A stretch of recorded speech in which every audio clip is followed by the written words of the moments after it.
Everyone, it is 6:45 p.m. on January 27, 2025, excuse me. I would like to call to order the Finance Committee meeting for Lisle Community School District 202. Is there any public comment? No? I don't believe so. Okay. Next up are the minutes from the November 2024 Finance Committee meeting. Has everyone had a chance to review that? We all agree that it reflects the November 25th meeting. And on a side note, there was no December meeting, so we're not looking at those. All right, so moving on. Item number 4 are the transport agreement extensions. That information can be found under item 4 of the Finance Committee packet. Mr. Wilkinson? Thank you. So I just wanted to give the Finance Committee an update a little bit on where we are with our transportation agreements and kind of what to expect over the next month or two. First of all, I touched on this last year, there was a recent public act that changed the laws for transportation agreements where you're now allowed to extend them for up to 10 years inclusive of renewals. Under the previous law, extensions were limited to, you kind of had your first 3-year contract and then you could do up to 2 additional years, and then it was year to year after that, unless another provider said, hey, I want you to go out to bid. So that law is no longer in place, and now you're allowed to enter into whatever length you want as a Board of Education, but it can't extend more than 10 years. And so when we look at our regular transportation services with Westway Coach, we're actually finishing up our 11th year with them right now. Last year we extended for this 11th year after talking with our attorney who said, you know what, this law is new, it's a little bit of a gray area, you can go ahead and extend for 1 more year, but you really need to think about bidding that out the following year. And so that's what we chose to do last year. We extended for that 11th year with Westway Coach, but now based on our feedback, it's time to go out and go through the bid process. So I'm in the process right now of putting that bid together. It's going to be out on the street here within the next week or so. And then the plan is to bring that bid for approval, depending on how many responses we get and who's interested. We'll go through the process of evaluating those bidders, evaluating those bids, and that would be approved at the March meeting. That's the timeline for our regular transportation. As far as our special ed transportation, we're currently with a part of our SACID cooperative with some other member districts, and we're in our 7th year with Sunrise for special ed transportation. Over the last few years, the members have been very satisfied with the services that Sunrise has provided. They've been able to get the drivers, they've been able to provide good services, and so we initiated discussions with them about an extension, and they proposed 3 options. They said if you want to do a 1-year extension, it would be a 6.5% increase. For a 2-year extension would be a 5% increase each year. And if we wanted to extend it 3 years to get to that 10-year max, they offered us 4.5% each year for those 3 years. After some back and forth, some conversations with a few of the member districts and Sunrise, they ended up coming down to 4%, which is what they're asking for a 3-year extension. In general, the member districts would like to go for that full 3 years. Again, they've been happy with the services. They'd like to continue that partnership, continue that relationship for the next 3 years. And so that's what the group is moving forward with. I just wanted to get kind of the committee's approval here to move in that direction. Staying with the other districts is extremely important because we benefit from sharing some of those routes. A lot of our students go to the same locations, and so by being a part of this cooperative, being a part of this joint bid, we end up getting those routes for half the cost of if we had to do it ourselves. So that's why it's important to stay with those other member districts. So I guess I'll finish out here with the other transportation provider. Last year we went through the bidding process for kind of our as-needed transportation. So this is our McKinney-Vento students, our students in transition, some of the smaller groups. And we went through the bidding process. We entered into an agreement with Lisle Vans. It's a 3-year contract. We've been pleased with their services so far this year, and so we will continue under that contract for next year, and those rates are already part of the previous bid. So I guess I just need, verbal approval that we can continue to work with Sunrise, pursue that 3-year extension of 4% with the other member districts. And so I don't know if anybody has any questions or any other thoughts regarding that contract. No, no. Does anyone have any questions? No, it makes sense to. It does seem like an efficient way to deal with things. Thank you very much. Okay, so we will move in that direction, and then we will also work on the regular transportation bid for the March meeting. Thank you. All right, so the next item is the resolution authorizing the sale of personal property. That information can be found under the regular board meeting packets, item 7A6. Mr. Wilkinson? So with the elementary, the refresh of the elementary computers for the staff, we've had some laptops, about 20, that have come available, that we'd like to try something a little bit different this time around. Historically, our current practice has been to, when we do a staff refresh of laptops, we retain some of those devices, and we kind of use those as spares and things like that. If one breaks or someone else need ones, we retain those for that purposes, and then kind of the rest, or the ones that aren't as good a condition, we go ahead and recycle those. But we've never received any money for recycling those. And so we have had a few staff members who've kind of mentioned, hey, are you selling any of those? Is there an opportunity for us to purchase some of those old laptops? And so it's only been a few people here and there. It hasn't been a lot, but it's something in talking with the IT department, we thought maybe it's worth kind of giving it a try and see how it goes. And so, again, we have 20 laptops. All those devices would be wiped. They'd be restored to their factory defaults. They'd go through a quality check, and all the software would not be on there other than the original default operating system that came with the machine. In terms of the pricing, we'd sell them for basically fair market value. My plan was to look at eBay, see what they're selling for, probably take off the seller fees that we wouldn't incur, and then also the shipping costs, and that would arrive at a selling price. So I think for these, it would be around $60 is what we were thinking. And basically, we'd make the staff aware that they're available. We'd give it a period of time, and we'd collect all those people who are interested in potentially purchasing one. If there's more than 20 that are interested, we would do some kind of lottery system. And then based on who gets them this time around, they'd be kind of at the end of the line for the next round of laptop sales if this goes well. And so we think it's a good thing. It'll bring in some extra money for the district, maybe around $1,200 of revenue. It gives staff an option to kind of get an affordable laptop, maybe for their kids, or just have an extra one at the house. And then obviously, it, at least for the time being, reduces kind of electronic waste, and we get something for it other than just sending it to a recycler.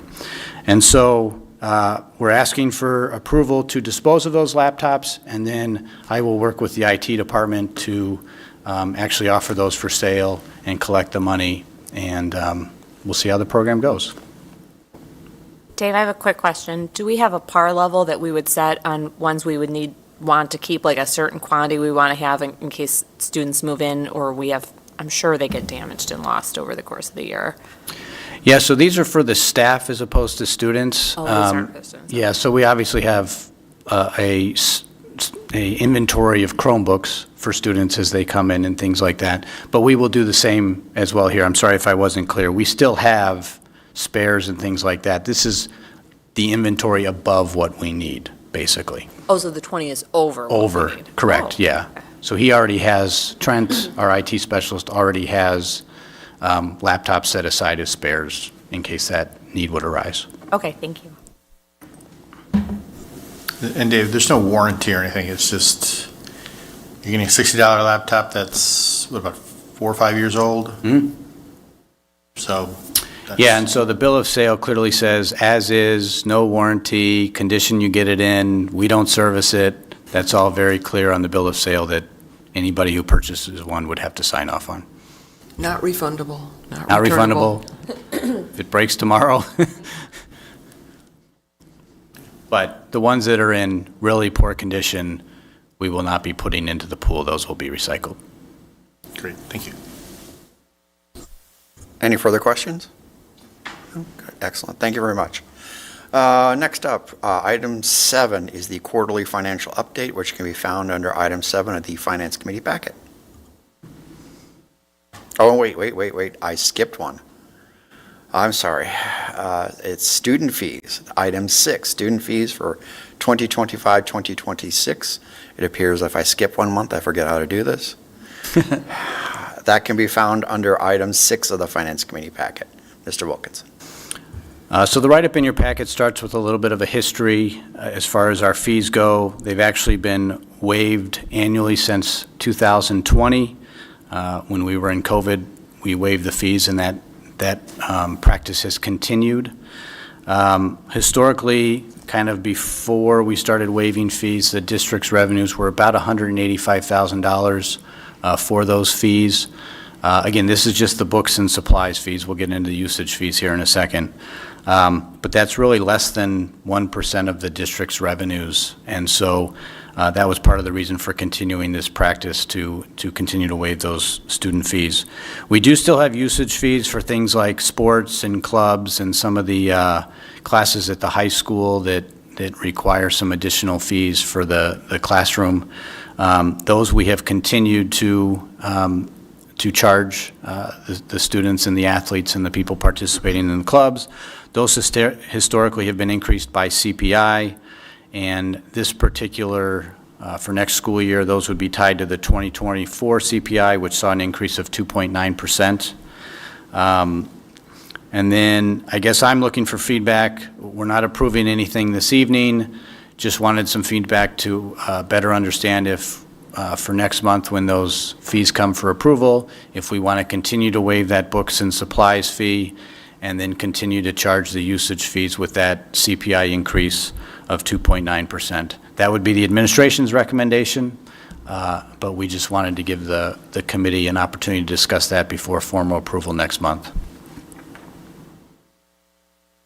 Oh, one other piece. I did get a question about those usage fees for economically disadvantaged students, and yes, there is a provision to waive those fees if they have shown a need where they need some financial assistance. They would not be charged those fees. Good. Any other questions? I have one question. If we were to reinstate those, would that alleviate any of the other tax increases that we've done? Would we be able to, moving forward, would that be able to supplement so we wouldn't have to increase the tax levy as much? I don't believe so. Again, it's the tax levy is 85% of our revenues, and so it's just such a large portion of our revenues where this is less than 1%. So I don't think that they would be an equivalent amount where they could offset one another. Maybe not the whole amount, but a partial offset? I mean, I guess it would be $200,000. I don't know how significant an impact that would have on someone's tax levy. I think it would be very small, but it could be something that's considered. I think when we talked about this years ago, some of the challenge was the fact that people feel like they pay property taxes for the education of their students. That should cover things like books. Why am I paying property taxes and having to pay for things like the fees you have associated? So the board at that time decided, yes, your property taxes will be used for those types of items. Until we can't financially do it, then we'll look at adding those fees. But I think the board had decided if it's a pay-to-play or something above and beyond, that's where we would have a fee. But if it's just part of your regular curriculum, not to be adding all of these additional things that should be paid for as part of paying property taxes and having a free education for your child. I think one of the things that, in looking at what has the most significant impact for our learning community, just looking at 2 students, I mean, these are 23, 24 figures that in the comparison, but for 2 high school students, that's 584 just in the student fees. And, looking at with the impact of the levy, that's $237 on a household. And there's families that have many more than, 2 kids in that level. So I think as far as helping financially our learning community, this has a significant impact. So it's helping our taxpayers who also have students in the district. Correct. So if we would take this away, it would increase the taxes, effectively the cost of living for the families of our students. I really do think when we talked about it before, the idea was you should be allowed to have a free education. And so that's why people pay property taxes, and it seemed like, for lack of a better way of describing it, double dipping if you're paying property taxes and you're being asked to pay fees. So it was really about feeling like you're double taxing people who have students versus those that are signing up for things above and beyond our core curriculum. That's where we add those additional fees. When I think in our fee schedule, we've differentiated fees you have to do, to attend school you have to pay versus those that are more elective. And I think we've done a good job dividing those two up. I thought we waived these, I thought this was a COVID waive. Am I remembering that correctly? That this decision was made during COVID? The timing was right in terms of feeling like there was a lot of financial strain on the community, but I think that's where we had that deeper dive conversation as to what should a student expect to be free and what should be charged above and beyond. And so that's where the line was drawn. But if at some point the board wanted to have a bigger conversation about why I want to include fees again and maybe give some tax relief, that definitely is a conversation that we can have with you, and we'll do whatever you decide. But I just wanted to give some historical background as to why fees came into place, and COVID gave us a chance to reflect whether or not we were essentially double charging people who had students when they should get a free education. Would we be able to calculate what the decrease in taxes would be on average for I think Dave, on average, we could definitely calculate that, but I think in aggregate, you said it was about $200 and some thousand. That's correct. So you would take $200,000 divided by our property taxes of 35 million or whatever they might be, and that's the incremental you would see for the average household. So I'm not saying that every dollar doesn't count. I'm just trying to explain that I think the larger discussion was what should be free as part of your education and what makes sense to add on because of electives, choices, being on sports, signing up for specific things. The reason why I asked that question is because, yes, we lower the taxes by $200,000 divided by the levy, but we'd be increasing households with students by, I think Pam, you said, Well, 584, if 584. that's just 2 high school students. I mean, Two high school students, correct. the figures are, so, and that's it. It's like you're going to have what I would assume, given those numbers of 200,000 over 40-something million, that's a small percentage. So it can't be decreasing people's taxes that much. But we're definitely increasing the cost of living for our families that have students. And then if you add on the usage fees, so I'm just thinking I have 3 children, and so I would just keep adding that, and then would I let them play football? Would I let them join, the sport? You have to, I think, make that choice as a family, and I think the more the kids are involved and invested in school, the better the community and the better for the kid. And so whatever we could do to make it more comfortable for families, I think is how we should go. And so I'll give my opinion. This is my opinion. I feel like we shouldn't charge fees to families. I think it should be a free education. But I think when school districts struggle, that's one more way for them to balance the budget. Mm-hmm. We're not there. And so I feel the practice of continuing to charge book fees and things that should be included as their free education is something that if we're able to financially not charge, we should go back to, I think, the true intent of the law was when they said it was a free education. So I have a question if you say districts that struggle. So the other ones that you gave us in comparison, like Elmhurst and Indian Prairie, are they struggling? Is that why they're charging? Because every other district is charging fees except us. They are, and it's a personal choice, and so you would have to ask them as to why they continue to charge fees. I just, again, feel like we had a lengthy discussion as to what we thought was appropriate, and I know I'm looping, but the decision was financially, we could afford not to charge fees. And because it's less than 1% of the total revenue, it's not having an impact on finances. And that's in- part in of the it, but I don't lunch. think that was a critical part of the decision to be able to say what should be free and what shouldn't be free. Got it. And we don't know if these other districts have ever had that discussion. I mean, sometimes it just becomes routine that they charge student fees, but it was something that we looked at as how could we help families, especially those that were struggling. Paula, the 2 elementary students is $296, so we'll add a third one on there. But that was our discussion, and we don't know if those other schools had that discussion. And I think it was part of a bigger conversation where I think we abated about $2 million over a few years of property taxes, looking at our finances and trying to find a balance between what we thought was necessary and what we felt that we would be able to do to decrease not only fees, but also people's property taxes. There's not a right or wrong answer to answer your question, Kate. Would we be able to decrease the levy by the $200,000? Absolutely. Is that a shift that we want to put back onto parents to be able to say, I know it's a free education, but we're re-implementing fees? That's probably a larger conversation we would have to have amongst you, and then probably would explain to the community why. Does that suggest we should put this into the agenda for further discussion later? This is an annual discussion, so even if we choose to, move forward one way or the other, we can revisit this again this time next year and reverse or alter the decision. What's the date for approval of the fee schedule?